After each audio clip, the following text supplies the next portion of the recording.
lumalapit ka. Ah, Puti. siyempre pure love yan. Thank you, baby. So, ayun, kunin na natin dito. Tinago ko lang muna. Dito sa kabilang kwarto yan. Kala to. Mga labahan yan. Kabilang walang gumagamit dito. So,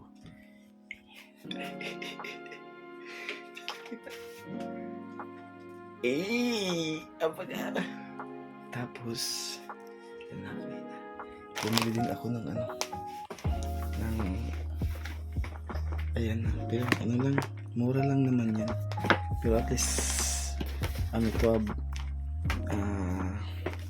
dahil bukol sa loob mong magbigay talaga, ayan. So, nasa kwarto, hindi naman nasira. Hindi naman, ang bango pa rin, hindi naman nasira. Kagabi kasi binili to eh. Tapos tinago ko lang, tumiretso ako dito. Kasi, nasa kwarto siya lang kagabi. So, tinago ko lang. Tara, puntahan na natin. Ito ay murang-mura lang naman itong damit. Ito siguro mga 250 lang ito. Alam mo na pa, wala tayong budget. Wala tayong budget kasi nasa kanyang budget. Ma! Gising na palang baby ko. Ma! Oh, happy Mother's Day. Anong magagawa? Laging natutulala. Lumalapit ka. Kala mo, wala no? Nagpagtulong ka wala. Tinago ko to kagabi. Happy Mother's Ito, Day. ilagay yan. Hindi ko nakita. Sa kabilang kwarto. Di mo tatanggapin? Kaya pala wala ka kahapon, no? Siyempre, happy Mother's Day, ma. Salamat sa Oh, meron pa. Wow, puti. Ah. Bakit puti?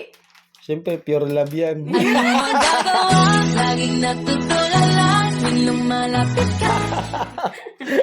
Mabango, fresh. Fresh kagabi pa yan eh. Pero hindi naman Hindi Tinago naman ko lang sa nalanta. kwarto. Hindi na nalanta eh. Wow, parigalo pa. Mura lang yan. Tig 50 lang yan. Alam mo na. Wala tayong budget. Pang lang sa tag-init yan. Kasi, Thank you pa. love you, ma. Love you too. Salamat ma sa pag-aalaga mo sa amin. Inhag ba may din baby Max? Go. Thank you, baby.